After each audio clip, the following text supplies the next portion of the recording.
Hey guys, this isn't a normal episode of the show. I don't know what this is, but I've just been watching something and I needed to say something about it. So I've been monitoring what's been going on, and especially on Twitter. And of course, I know Twitter isn't real life directly. I mean, people will say things on Twitter they would never say to you face to face. But in the same instance, of course, we have the fact that Donald Trump is basically president because of Twitter.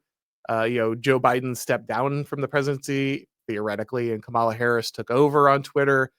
Charlie Kirk is dead because of what people were saying on the internet, because they were calling him a fascist. They were saying that we had to fight back against Nazis. His murder was planned by people on the internet. So we can't pretend the internet isn't exactly real life either. Obviously, the bleed in at this point is very, very real.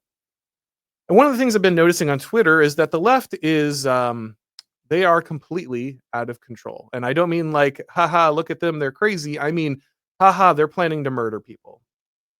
The left has lost its mind in the very real sense. It is spiraling out of control very quickly.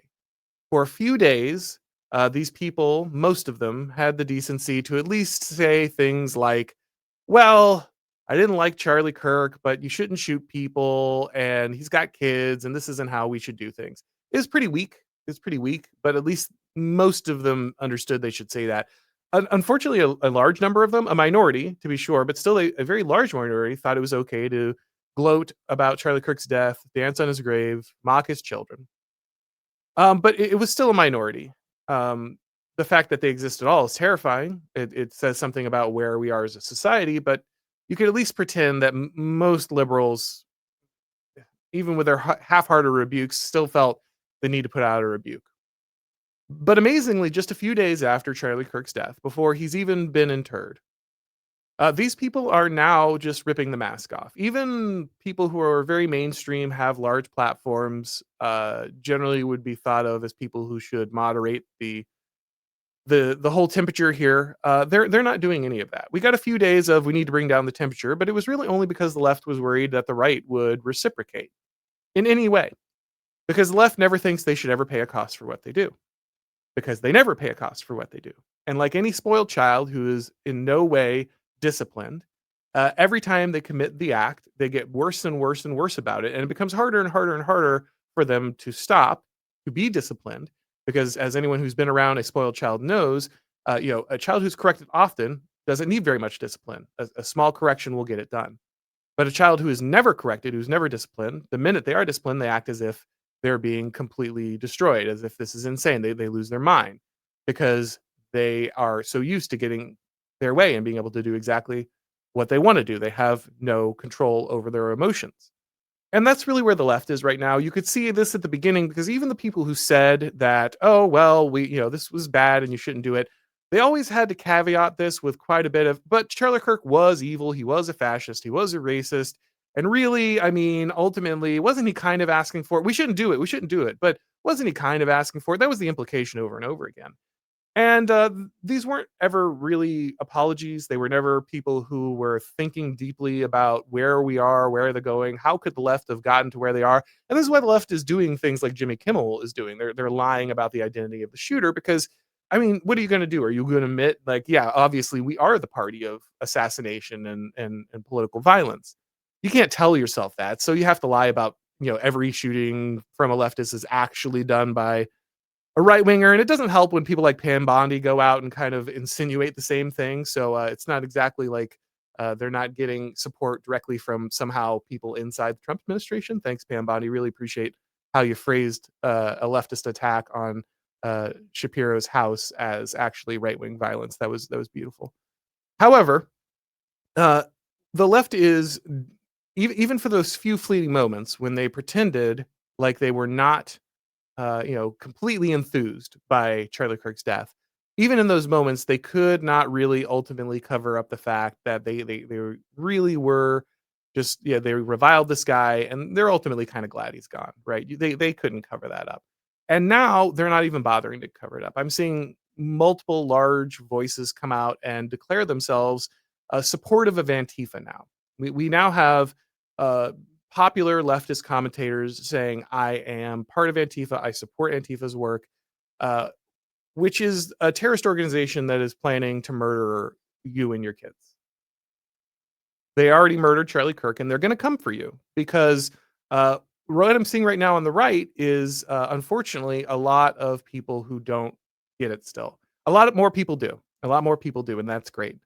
But for a long time now, uh, me and a few people like me have been trying to explain what was coming. And this is not a, victory lap kind of video or I told you so. I don't want any of that. I want unity now. I want unity on the right because we have to defeat these people. I don't have time for beef. I've got plenty of differences with people on the right. Those differences are still real and valid, but they're not the problem at the moment. The problem is the left. The problem is the groups that are trying to murder us. And we have to care about that. We have to put our other differences aside. And the only people I'm going to push back against are the people telling me not to take action, not to encourage action, not to wield power against the people who are trying to kill us, try to kill our loved ones, trying to kill the people we work with, we care about. I'm not really going to have any patience for that. But for everybody else on the right, we're on the same team here. But what I've been trying to explain, what people like me have been trying to explain, is that we were heading towards a radically different form of politics, a type of politics that people did not understand in the United States because they thought that history was over. Conservatives really ultimately agreed with liberals. They thought history was over. That really the idea that politics has had for a very long time, the mode of political existence that has been there throughout history, they just kind of ignored that and said, "No, it's over. We just debate things. We just vote on things. That's it. That's the end. It's all the debate club. It's all the marketplace of ideas. We can work all this out." Now, I want to be clear here. I want to be in the mode of debate. I want to be in the mode of free speech. I want that kind of politics for the United States because that is the best form when it's available. However, we have to understand it's not always available because, and this is why I've been hitting this topic relentlessly, without a shared identity in the United States, we cannot do that type of politics because you can't just debate anyone, it turns out. It turns out that in much of the world and through much of history, if you try to explain to people things that they disagree with, they will just hurt you. That's actually a very common response. And in order to have the type of politics where you get to debate over what you disagree with instead of fight over what you disagree with, you need to share a large amount of culture, belief, religion, morality, tradition, understanding. And these are things that increasingly we do not share. And because we do not share them, we cannot do that mode of politics. And when you just try to do that mode of politics, when you don't have the foundation on which it's built, it fails. It falls over because anything without a foundation will collapse. And what we're trying to do right now is operate one mode of politics on top of a foundation that is completely crumbled and can no longer support it.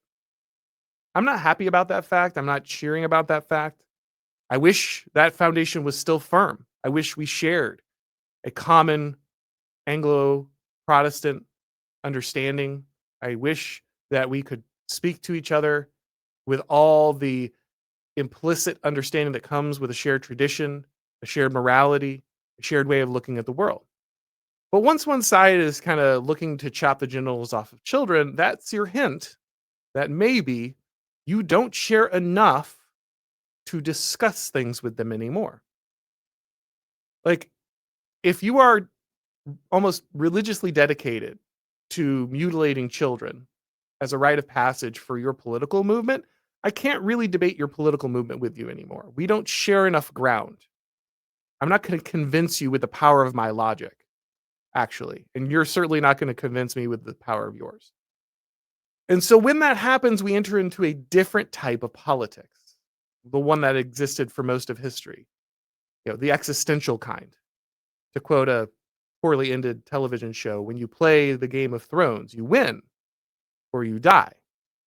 Now, I don't like that form of politics. I don't want to live in that era. I don't want to go through that. But the sad news is that history doesn't ask us what we want. That's not how things work. Every civilization goes through cycles, and our civilization is no different. We are as subject to God's laws as anyone else. And one of the things that you find throughout history is that orders break down if they are not forcefully imposed, especially when you've lost that understanding, that shared identity, that shared way to speak to each other. In his book, Thoughts on Machiavelli, Leo Strauss points out that Machiavelli believed that in a republic, you have the best form of government. A lot of people don't know that. They think Machiavelli was a big monarchist because of the prince, but actually, he thought that a republic was the best kind of government. But he noted that you really need a highly virtuous people to have a republic. The same thing that our founding fathers knew and told us repeatedly. And Leo Strauss explains that for Machiavelli, when you see that order start to break down, and it always will in a republic. When things start going outside the lines, when the virtue is waning, when the order is breaking down, when people are no longer abiding by the rules, you're going to probably need to go outside of the rules in order to restore that type of government again. It doesn't mean you're abandoning the republic. It doesn't mean you're walking away from your values. It means you value them so much that you're willing to do what it takes to restore yourself back to that place. Now, I think a lot of people on the right are willing to understand this now, that politics has moved beyond the debate club. The left has been wielding power forever. They have been silencing you, getting you fired, throwing you in jail, forcing you to get vaccines that don't even work, locking you in your home, shutting down your church, stealing your child because you don't want to mutilate them. And at every point, the conservatives have just been like, well, we got to play by the rules. We got principles. And I got principles. I have plenty of principles. But my principles are centered on taking care of my country and my family and my community and my faith. My principles are attached to something. They're not some abstract thing. They're not a suicide pact. Man was not made for the Sabbath. The Sabbath was made for man. And so these rules and these principles exist to better the quality of life of the people around me, the community around me. They serve ourselves and our posterity. That's what they're for. They're not for us to break those people across the rocks of whatever principles we think we have. I'm arguing in favor of principles, to be very clear. But to get people back on the page of these principles, we're going to need to make sure the left knows there's a cost for what they've done. Because right now, the left is getting extremely radical.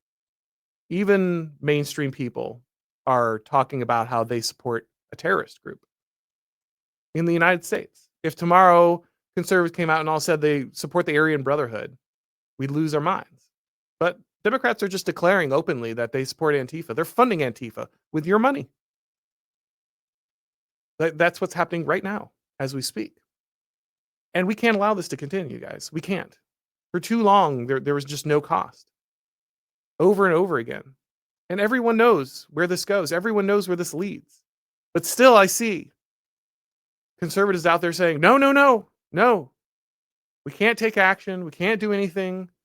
Trump's going to be irresponsible. You're going to give the other side a reason to do more than what? Do more than shoot you in the neck? Come on. Everybody knows where we are right now.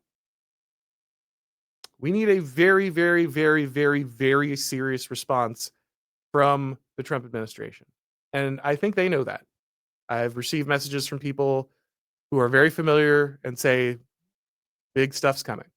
And I'm glad, because it needs to. It needs to come swiftly, because what's happening right now online is getting out of control. Leftists are justifying the murder of Charlie Kirk pretty broadly now.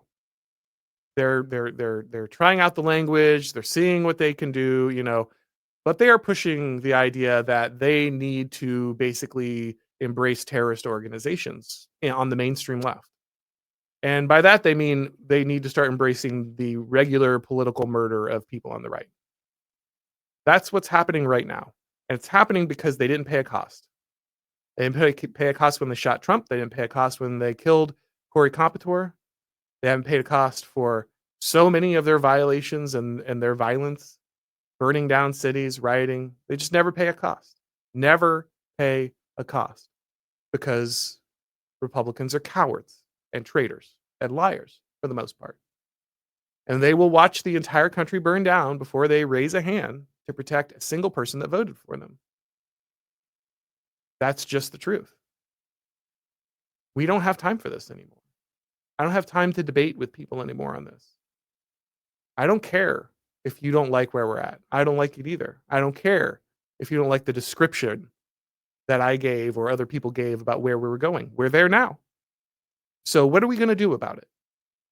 Are we going to sit around and wring our hands one more time? No, really, we can get back. No, you can't.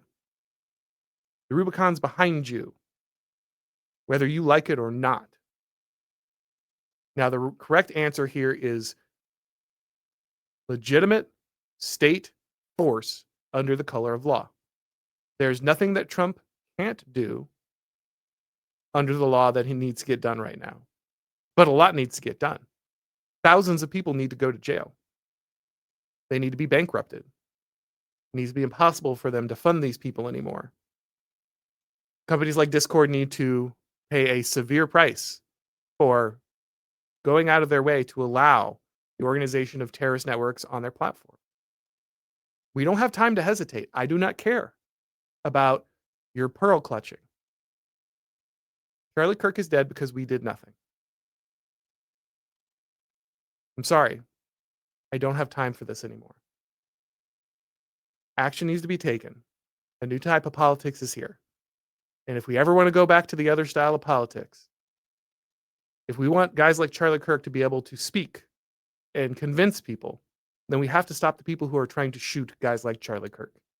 And that's going to take some stuff that might make you queasy. And I don't care. Too many people are dead. Too many more will come if we take no action. The blood of the next guy will not be on my hands. I'm going to encourage real action. And I hope you do too.